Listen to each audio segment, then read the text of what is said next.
Hi every one, tactic റെസിപ്പിയുടെ മറ്റൊരു വീഡിയോയിലേക്ക് എല്ലാവർക്കും സ്വാഗതം. ഇന്ന് നമുക്ക് നെല്ലിക്ക കൊണ്ട് സ്വീറ്റ് ആയിട്ടുള്ള റെസിപ്പി എങ്ങനെയാണ് തയ്യാറാക്കുന്നതെന്ന് നോക്കാം.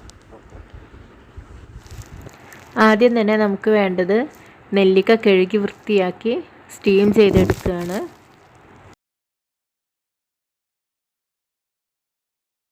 നെല്ലിക്ക നന്നായി സ്റ്റീം ചെയ്ത് അങ്ങനെ വിട്ട് വരുന്നത് കാണാം. ഇങ്ങനെ വേണം, ഇതാണ് പാകം. ഒരു പാനിലേക്ക് ഈ നെല്ലിക്ക ചേർത്തതിന് ശേഷം നമുക്ക് 750 ഗ്രാം ശർക്കര ഇട്ട് കൊടുക്കാം. ഇത് 1 കിലോ നെല്ലിക്കയുടെ അളവാണ്. ഫ്ലെയിം ഓൺ ചെയ്ത് ലോ ഫ്ലെയിമിൽ നമുക്കിതിടാം. ഇതിലേക്ക് നമ്മൾ വേറെ വെള്ളമൊന്നും ചേർക്കുന്നില്ല. ഈ ശർക്കരയും നെല്ലിക്കയും മാത്രമാണ് ചേർക്കുന്നത്. ഇത് ഇനി ഇടയ്ക്ക് ഇളക്കി കൊടുക്കുക, അല്ലാന്നുണ്ടെങ്കിൽ ഒരു സൈഡ് അത് കരിഞ്ഞു പോവും.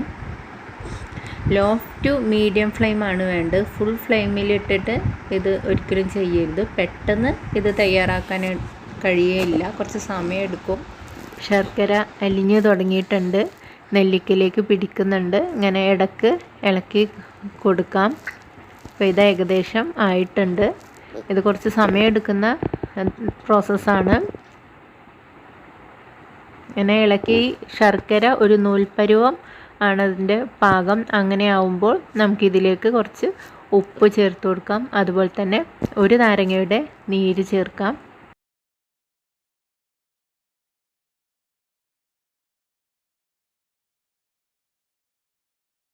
എന്നിട്ട് ഈ നാരങ്ങനീര് ഒഴിക്കുന്നതിന് മുമ്പ് നമ്മൾ ഫ്ലെയിം ഓഫ് ചെയ്തിട്ട് നാരങ്ങനീര് ഒഴിക്കുക. അതിനുശേഷം നന്നായി ഒന്ന് ഇളക്കി കൊടുക്കുക.